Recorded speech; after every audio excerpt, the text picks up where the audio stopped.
Hi friends, cinema మోహన్కి స్వాగతం. ఇప్పుడు మనం మాట్లాడబోతున్నటువంటి అంశం విశ్వంబర రిలీజ్ డేట్ పై వస్తున్నటువంటి క్లారిటీ. వివరాల్లోకి వెళ్తే మెగాస్టార్ చిరంజీవి వశిష్ఠ కాంబినేషన్లో రూపొందుతున్నటువంటి సినిమా విశ్వంబర. సోషియో ఫ్యాంటసీ బ్యాక్డ్రాప్లో రూపొందుతున్న సినిమా. జగదేక వీరుడు అతిలోక సుందరి తర్వాత చిరంజీవి నటిస్తున్నటువంటి సోషియో ఫ్యాంటసీ మూవీ ఇది. సినిమా పైన భారీ ఎక్స్పెక్టేషన్స్ ఉన్న యూవీ క్రియేషన్ సంస్థ నిర్మిస్తుంది. నిజానికి ఈ సినిమాని ఈ ఏడాది సంక్రాంతి సందర్భంగా జనవరి 10న రిలీజ్ చేయాలనుకున్నారు. అయితే ఈ సినిమాకి సంబంధించినటువంటి ఒక వీడియో గ్లిమ్స్ లో graphics work, visual graphics work సరిగ్గా లేదు అనేటువంటి ఒక విమర్శలు అయితే నెట్టింట విపరీతంగా ట్రోల్ చేసింది.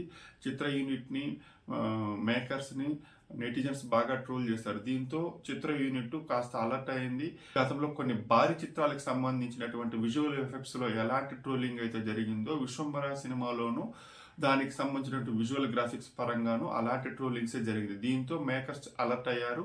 సినిమా రిలీజ్ డేట్ను పోస్ట్ పోన్ చేసి విజువల్ ఎఫెక్ట్స్ మీద ఇప్పుడు అంటే అందరి చేత మెప్పు పొందేలాగా విజువల్ ఎఫెక్ట్స్ రూపొందించేలాగా వర్క్ జరుగుతూ ఉందన్నమాట. అయితే విశ్వంబర సినిమాకి సంబంధించి కొత్త రిలీజ్ డేట్ ఎప్పుడు ఉంటుంది అనే దానిపైన ఇండస్ట్రీ వర్గాల్లో ఎప్పటి నుంచో ఒక టాక్ అయితే వినిపిస్తూ వస్తుంది.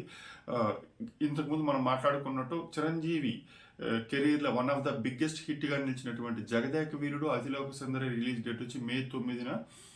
అదే రోజున విశ్వంబర్ సినిమా కూడా రిలీజ్ చేస్తారనేసి అయితే టాక్ అయితే బలంగా వినిపిస్తూ వచ్చింది. కానీ విఎఫ్ఎక్స్ పనులు ఇంకా ఆలస్యమయ్యే అవకాశం ఉండడంతో విశ్వంబర సినిమాని మెగాస్టార్ చిరంజీవి పుట్టినరోజు సందర్భంగా ఆగస్టు 22న విడుదల చేస్తారనేసి, అంటే చిరంజీవి బర్త్డే సందర్భంగా ఇటు ఫ్యాన్స్కు అటు ప్రేక్షకులకు ఒక చిన్న ట్రీట్ ఇచ్చేలాగా ఉంటుంది, అంటే బిగ్గెస్ట్ సర్ప్రైజ్ లాగా ఉంటుంది.